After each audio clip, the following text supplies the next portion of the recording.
The Valedictorian Secret. Amaka was a star student. Straight A's, clean uniforms, a prefect's badge that gleamed on her chest every morning. Teachers adored her. Classmates respected her. But no one knew that behind the perfect facade was a girl who ironed thrift clothes at night by candlelight and sold them online to keep her sick mother's medicine cabinet full. In their small, two-room apartment in Mushin, Lagos, Amaka and her mother, Ijeoma, lived on prayer, akara, and perseverance. When Ijeoma's health began to worsen, Amaka stepped into adulthood before her time. She discovered an Instagram page for thrifting and started her own, Mokawear. It started small, a blouse here, a skirt there. She saw second-hand clothes from Tejosho Market and made them look brand new with a few stitches and styling. She wrote poetic captions, infused with hope. Sales trickled in. Then, they started to pour. But no one in school could know.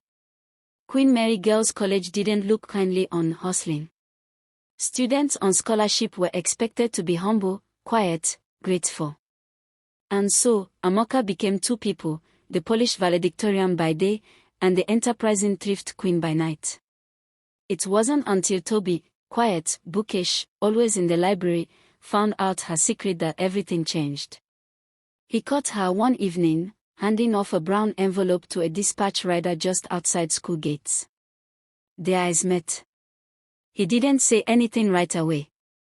But the next morning, he left a note in her locker, "Your hustle is poetry in motion." That was how it began. After Toby's note, Amaka avoided him for days. Not out of anger, but fear. If he knew, who else might find out? Her scholarship was everything.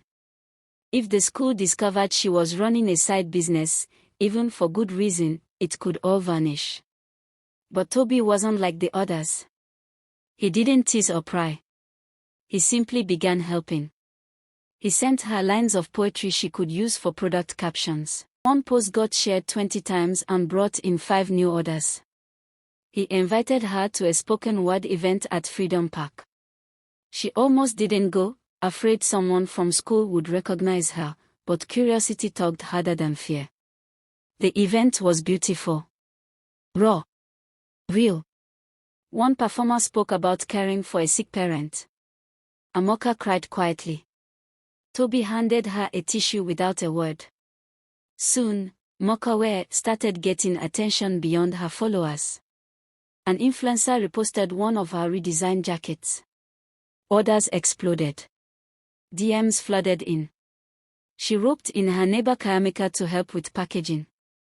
Toby became her unofficial creative director, dropping one-liners that could sell anything. But success wasn't quiet.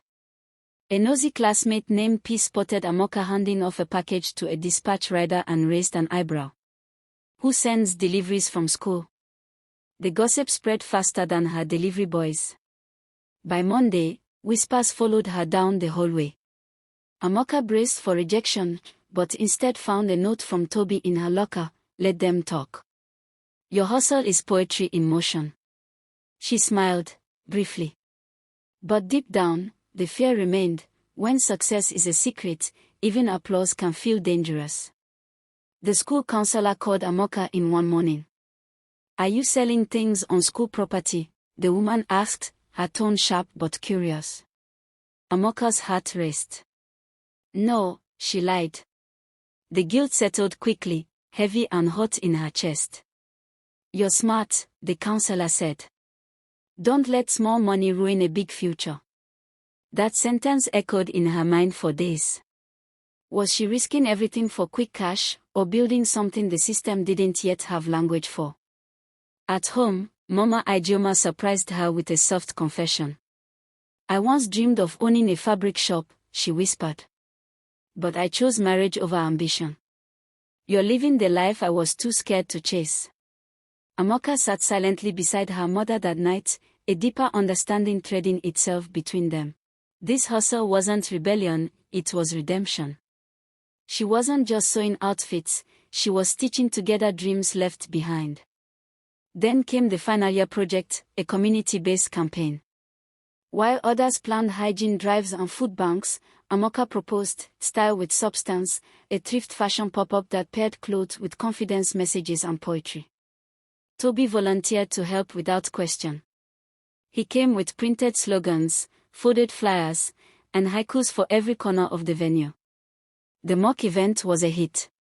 Even the principal, usually stiff, smiled and nodded approvingly. Later, over Puff Puff and Zobo, Toby turned to her and said, "I think I like you." She laughed. "You think?" "I know. But I also know your life is already full. So I'll wait." Amaka didn't reply. But for the first time in a long while, her heartbeat wasn't racing with fear, but fluttering with something warmer. 1 week before WAC, Mama Ijoma collapsed at home. Amaka rushed her to the hospital, missing school, missing sleep, missing life. Bills piled up like laundry. She sold half her thrift stock just to afford oxygen and antibiotics. Nights blurred into mornings. She emailed teachers for deadline extensions. Only one responded kindly. She cried on the cold hospital floor that night. Toby came. He didn't say anything, just brought a blanket and sat beside her until dawn. That silence held her together more than any prayer. Back at school, peace wasn't done. She formally reported Amaka's business. A disciplinary hearing was called. The vice principal scowled. "This is a school, not a market." But something surprising happened. Students spoke up. "She's helping her sick mom," one girl said. "She's inspiring," another added. Amaka stood there, trembling, not from fear but from courage. For the first time, she didn't feel the need to shrink herself. Toby, ever the quiet poet, surprised her again. He presented her with custom packaging to celebrate Mokawe's 100th delivery. Together, they biked across Lagos, dropping off orders like tiny miracles. It wasn't romantic. It was sacred. That night, Amaka cried, but not from pain. From release. Graduation day came. She stood at the podium, best in English, best in literature, best overall. Valedictorian. But her speech wasn't about grades. It was about grit. About growth. About grace. She spoke of late nights, loud whispers, quiet prayers, and the fire that refuses to go out. As the auditorium erupted in applause, Amaka looked to the crowd. Her mother, thin but glowing, stood with help. Toby, clapping slowly in the back, mouthed, "I'm proud of you." She had once hidden her secret. Now, she wore it like a crown. The glow of graduation faded fast. Amaka's admission letter to the University of Lagos came with a long bill, tuition, hostel fees, books, and then the never-ending cost of her mother's medication. Reality didn't wait. So she dove back into Mokawe. During one delivery, a past customer introduced her to an online thrift marketplace.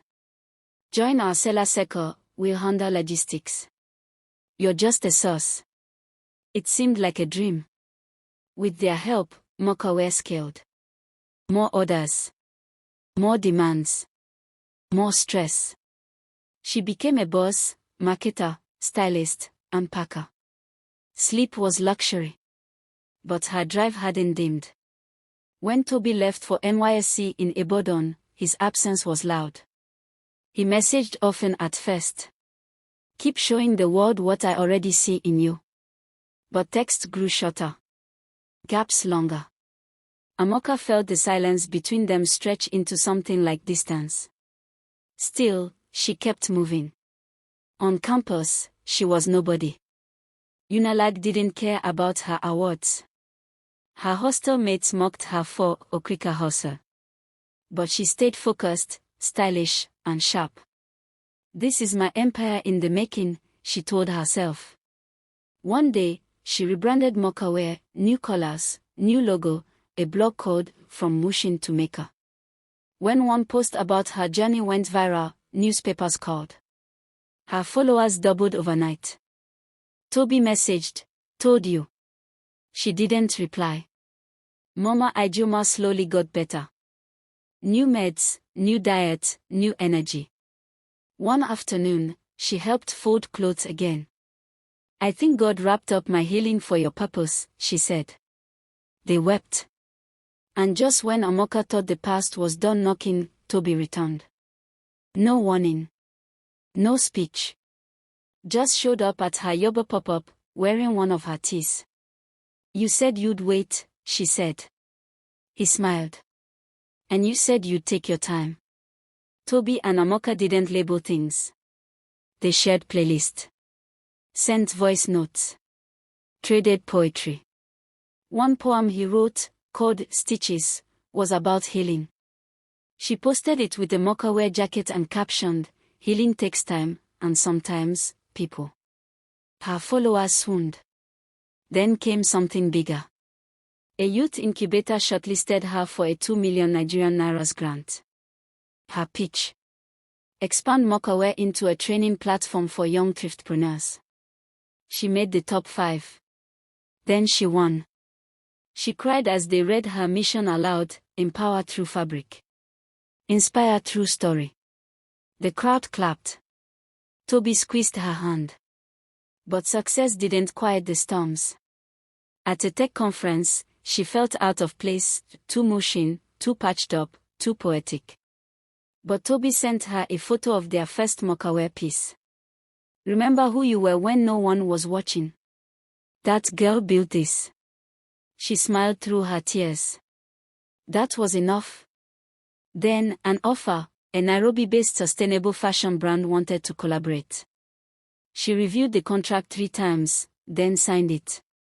The collection. From Mushin, with love. She called her mother. Mama Ijoma answered in her now strong voice. "Even if you fall, I'll be here. But child, this is your time to fly." Yet not all things bloomed. Toby got a publishing deal that meant moving to the UK for a year. They fought. Words hit harder than silence. "You didn't ask me," she snapped. "I didn't think I had to," he said. But love, real love, isn't ownership. It's understanding. They called her Auntie Mocha and pitched new ideas weekly. Mocha-wear wasn't just a brand now, it was a mentorship hub, a movement, a mirror of possibility. One day, Peace, yes, that Peace, walked into her studio. "I judged you before," she said. "But I see you now. You're doing what we all wish we had the courage to do." Forgiveness came easy. Not because Amaka forgot, but because she'd grown beyond the grudge. She visited her childhood street in Mushin, and the kids screamed, "Auntie Mocha." She donated sewing machines to a local girls' center. Mama Ijoma hung a framed article that called Amaka a national changemaker above the old cracked mirror. Toby's letter arrived on her 22nd birthday. Handwritten. No digital ink. "I still believe in us. Whether we meet again in a poem, a pop-up shop, or a quiet Lagos cafe. You've always been more than I imagined." She wept. But she didn't respond. Not because she didn't care, but because she was finally full on her own. That week, she hosted Threads and Verses, a fashion poetry night where models wore thrift and performers wore their truth. At the end, the crowd gave her a standing ovation. She returned home and sat on her old bunk bed, journal in hand. "The Valedictorian Secret was never the hustle," she wrote. "It was the courage to believe I was worthy, before the applause." Thank you for watching this video. I hope you enjoyed it. Don't forget to subscribe to the channel and like the video. Also hit the notification bell for more interesting videos like this.